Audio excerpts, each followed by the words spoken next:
you.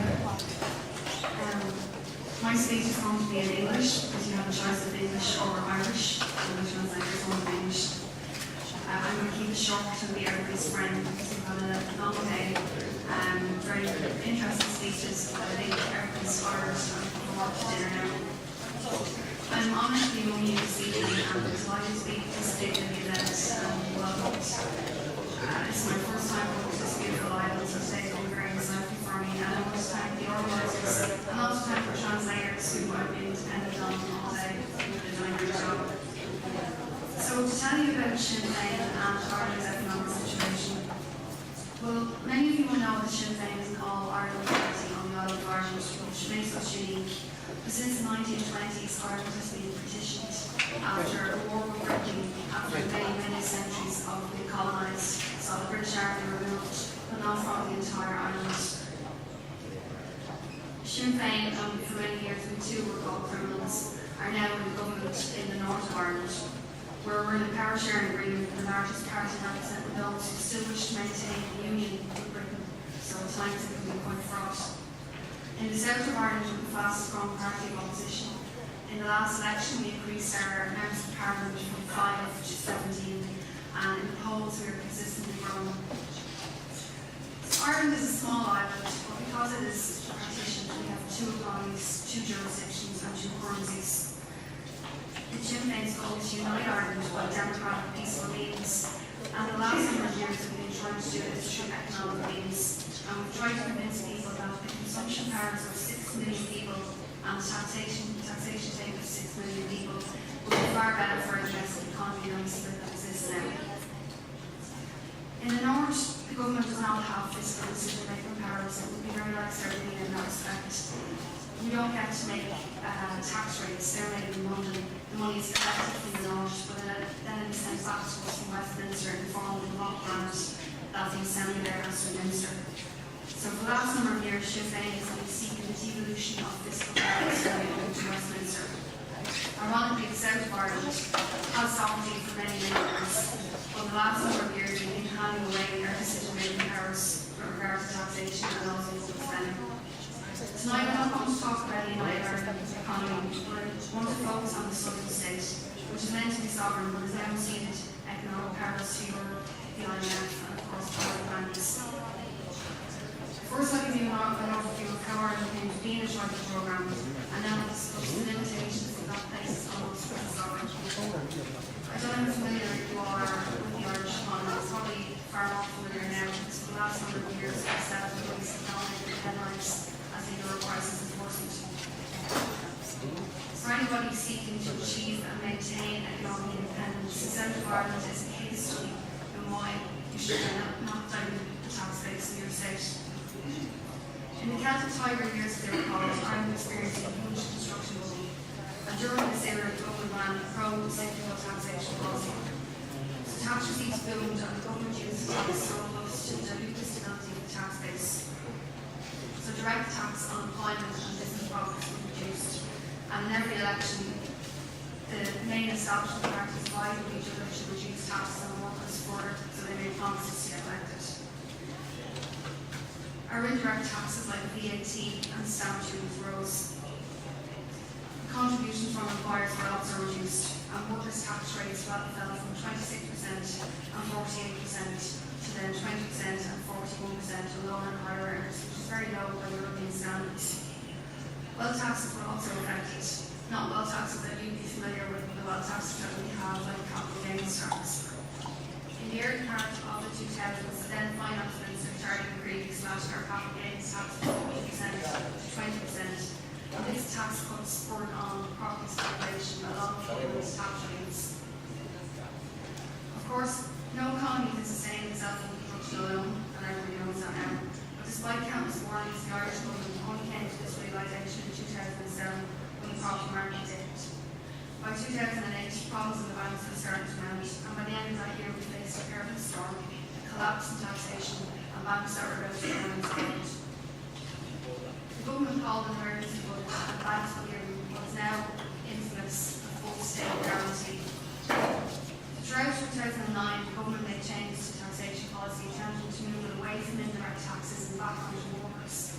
But because so many of our young male population were working in the construction industry, that industry was collapsing and so many people were losing their jobs, so the tax take was declining all the time. The government throughout that time refused to increase tax rates, but it engaged in a series of moves to increase taxes on lower earners. It also refused to look at business tax, and when my party said in 2007 that we should look at business taxes, we were labelled economic terrorists, even though a 12.5% Irish corporation tax is one of the lowest in the world. The government also decided to focus on public spending, and what many people might not know is that even during the boom years in Ireland, our public spending to GDP ratio was the third lowest in the Eurozone, so the third lowest spending on health, education, and social welfare, and now that's being pushed. During the same period as these cuts and these tax hikes, the government committed billions and billions to recapitalise banks and paid out billions to bondholders, including unsecured, unguaranteed, subordinated bondholders, so the most junior of private bank bondholders. Since our banking crisis began, the government has pumped 64 billion into banks and 32 billion into the bad loans bank now, so almost 100 billion into banks in a country with a GDP of approximately 155 billion. This has seen our debt to GDP fall. We've gone from having one of the lowest debt to GDP ratios in the Eurozone to now having the fourth highest. And we're expected to peak at 120% by 2015. This isn't our deficits, this is because our government bailed out banks. Such foolish policies bailing out private banks and refusing to engage in growth-friendly fiscal consolidation meant that in 2010 our economy was in a tailspin and the international lending markets began to price up yields on Irish bonds. And I have to say that when we were forced out of the market, we were actually at rates that are lower than what sustainability has been seen in the past few months. It was at this point that Troika paid up the IMF and the ECB and the EU stepped in. And my party is a party that supports economic sovereignty, of course, that has been imposed to the Troika coming to Ireland. Initially, we pointed out that the state had reserves to take ourselves out of the international bond markets for a period of 1 year and fix our fiscal situation. We had, at that time, 24 billion in our National Pension Reserve Fund and 20 billion in state cash reserves, so we had enough in our budget for 1 year. However, a series of inept political moves, not least the governor of our own central bank saying that we needed a bailout for the Troika, brought them to our door. And a memorandum of understanding was signed with the government at the time, Fianna Fáil, the large party at that time, and the Green Party. Fianna Fáil had been in power for almost 14 years at that point. The memorandum of understanding allowed for a 67.5 billion loan and committed us to take 17.5 billion of our pension reserve and put it into private banks. The government in Ireland often dishonestly refers to this as an 85 billion bailout, but of course it is a loan and a portion of it came from our own pension reserve. What the government also doesn't mention is that initially the Troika wanted to charge us a 6% interest rate for this bailout, which was only reduced when the Greek people actually stood up in opposition to the Troika and they had to reduce their rates. Despite the government's attempts at the time to pull the wool over people's eyes, the Irish people forced them into an early election in February 2011, and it was in that election that my party increased its representation. But it also saw a complete change in government. The Green Party was decimated, they lost all their seats, and the Fianna Fáil Party, traditionally the largest party in Ireland, was reduced to 20 members of Parliament. The newly elected government contains the right-wing Fine Gael Party and the centre-left Labour Party. Both parties have formed coalitions before and both promised in the election to the voters to not put one more cent into banks. Together, they've put almost 25 billion into banks since going into office. They have allegedly very different views on budgetary consolidation. The Labour Party says it prefers tax increases over spending cuts. Fine Gael will be opposite of that. However, in government together, they've managed to unite on a series of measures that my party proposed, such as cuts to health, education, social welfare, and allow the continuance of tax relief for high earners.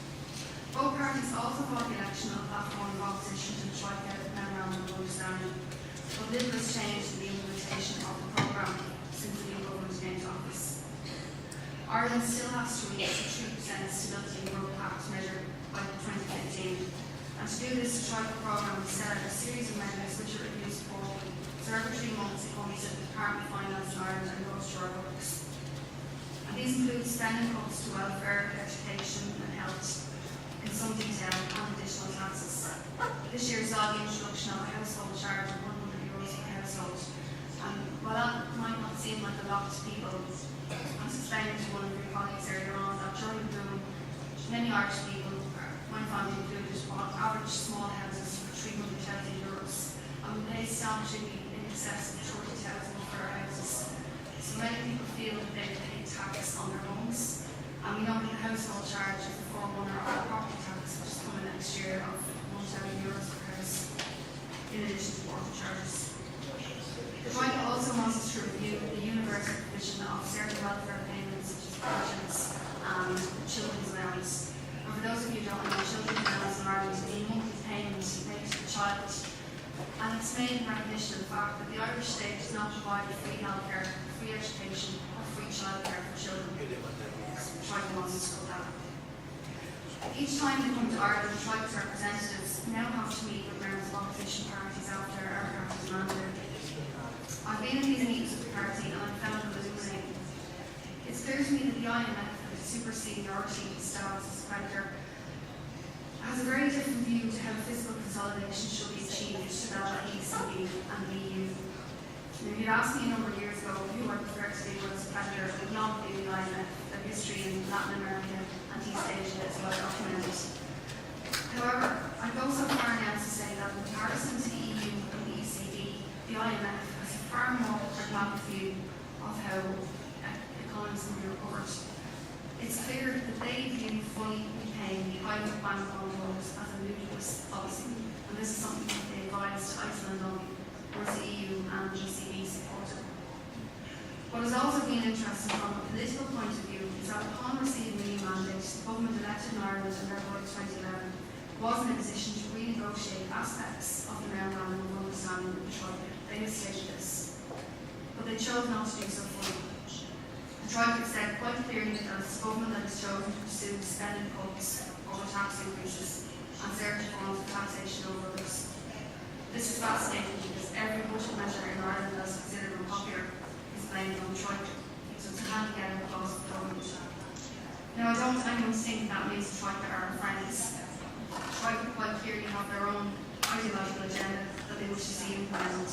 For example, they're determined that Ireland is going to sell off its key strategic assets of energy and transport. It would appear, however, that Ireland has been eating for ideology because policies change as years have gone on and the state is struggling to come out of recession and she growth. Now the Troika realises that some form of stimulus is necessary and that deficit reduction alone will not bring the Irish economy to recover. And so much damage has already been done. In addition, the Troika has stated that refusing to take the opportunity to renegotiate aspects of the memorandum of understanding, the government has to abide by the amendments contained in it. And that's the case even if they've been proved to be dampening the economy or prolonged recession. So that's particularly resonant in the taxation. Now, to be clear, nobody likes taxation and Irish people are no different. But what we don't object to is fair taxation that provides the public services that we desire. The current sentiment in Ireland is that the tax we are paying is not tax to provide public services, it's tax to service private banks. Because at the same time as our tax is increased, our public services are diminished. And that's why the population gap en masse against the household charge, and almost 50% of people still haven't paid it. So my party obviously agrees with tax reduction. We're not planning the economy to believe the realities of the Irish economy to be ignored. However, our approach to the situation has always been distinct because we believe in economic sovereignty. We've advocated the decoupling of private banking debt from public sovereign debt. We've advocated stimulus to regrow the economy and are calling for growth-friendly fiscal consolidation measures based on taxation rather than public spending. However, the taxation we propose will now be a fair manner. So rather than property tax, we believe in the wealth tax, not all property, but always certain families. We want to see the tax credits and reliefs that are given to hires eliminated.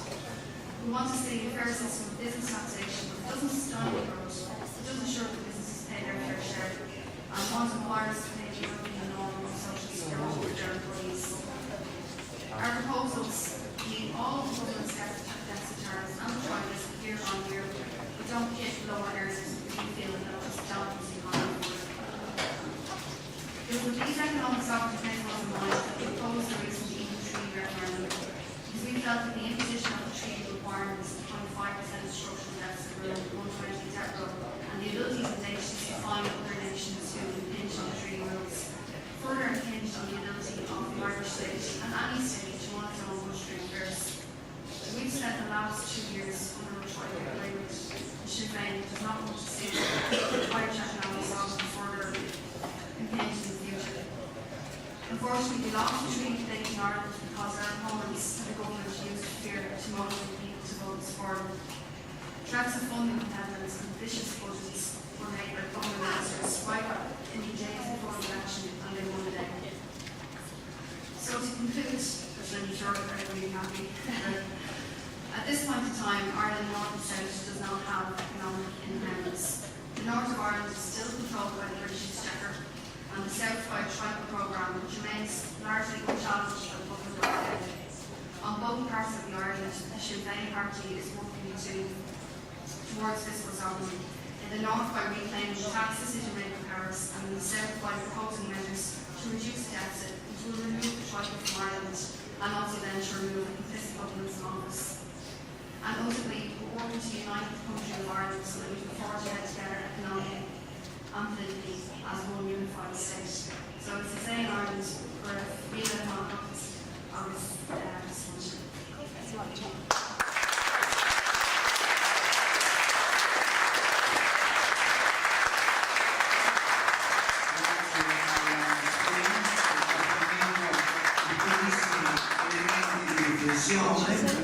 Derivati certamente dall'esperienza del suo lavoro attuale, che comporta un impegno continuo con il Dipartimento delle Finanze e dei rappresentanti dell'Unione Europea, del Fondo Monetario Internazionale e della Banca Centrale Europea.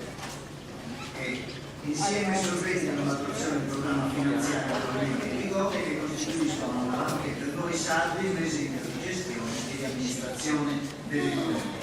Ringraziamo tutti i presenti, soprattutto i superstiti che hanno avuto la pazienza di ascoltarci e di finire questa serata bene insieme. Grazie a tutti, a domani.